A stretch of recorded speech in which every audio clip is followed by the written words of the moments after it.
Hello. Again, I am James Snap Jr. Welcome to my study. Today I will continue responding to some criticisms that were made about the King James by Dan Wallace and some others, which are not entirely accurate. I want to address this question, does the age of a manuscript automatically improve its text? And the answer is no.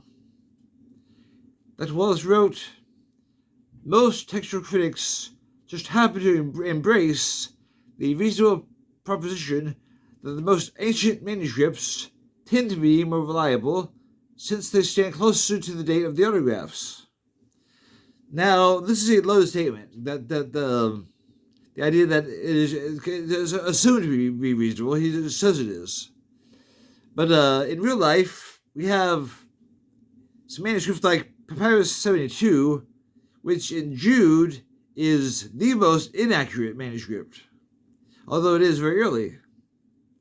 So this generally, as reasonable as it sounds, does not correspond with reality in real life. The age of a manuscript is just one factor to consider when evaluating the quality of its text. The oldest extant manuscripts, but by definition, are those that have survived the longest.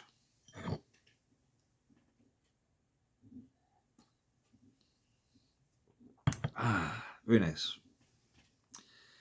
They've survived the longest because of the conditions in which they're preserved. Early copies of the New Testament books were written on papyrus. Now, the climate in Egypt is very dry. And so papyrus like this lasts longer when it's there.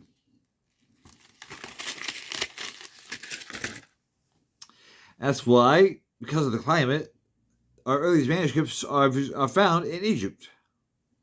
Does that mean that the Egyptian copies are more likely to be resemble the autographs than, say, younger copies from Antioch or Constantinople? Well, again, it all depends on how accurately the copies did the job. That's the point. It all depends on how well the copies preserve the text, not on how well the climate preserved the material on which the text was written. This distinction seems to not be grasped by many scholars. Now let's look into the critical text of Nestor Aland and the UBS compilation and see how it compares to our oldest manuscripts, which they assume to be the most accurate. I tend to assume. Now, let's look first in the Gospel of Mark, chapter 7, using mainly Papyrus 45. Mark 7:4, I'm just going to go through these, so bear with me if you get bored with the repetitions. Mark 7:4a, Vaticanus and Sinaiticus, I have a copy of Sinaiticus over here. They both read the Greek equivalent of pour upon themselves. But this is not adopted in the 27th edition of the Nestor Aland. So there, the compilers themselves must believe that in this place, their copies, their flagships of Vaticanus and Sinaiticus are not the most accurate. Likewise, in Mark 7:4 at the end of the verse, Vaticanus and Sinaiticus don't contain the phrase that says and couches, but the phrase is in their compilation, bracketed. Mark 7:6, the earliest copy, Papyrus 45, has apokryphes.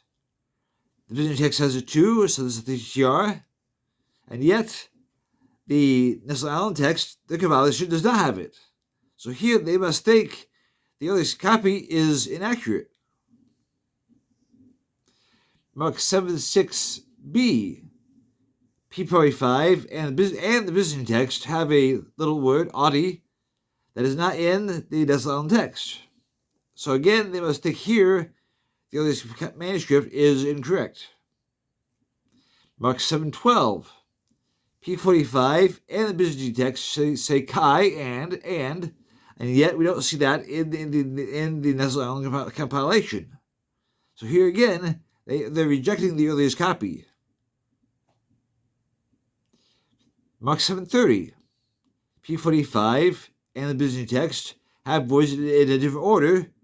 So here again, they must think, well, our order is better than the earliest copy. Mark 7:31, Papyrus 45 and the Byzantine text both have Kai Sonos Elthin. But here, this is not adopted in Nestle Island. Over and over again, we see Nestle Island compilers rejecting the earliest manuscript.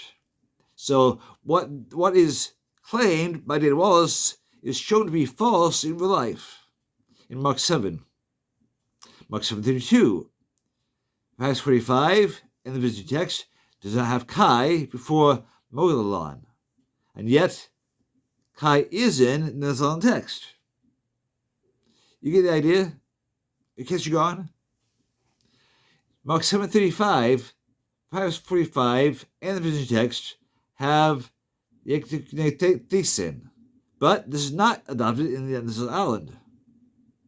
In Mark 7:36, P45 and the Byzantine text have autos, and yet this is not adopted in Nestle Island.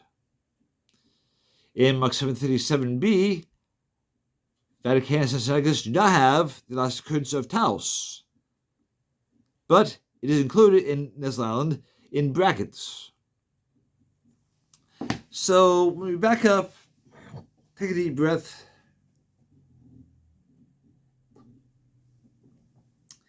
sip of coffee, and say, reading this claim that very few of the distinctive King James readings are demonstrably ancient, it's hard for me to take seriously this claim in light of data like I've just showed you. In a single chapter of Mark, 8 readings in the King James base text are supported by the earliest known manuscript of the passage, and 3 more readings of the King James base text are preferred by the compilers themselves over the readings in the oldest known manuscript of the passage. So think about these things. I will continue to answer the criticisms that have been made about the King James in the next video. Thank you.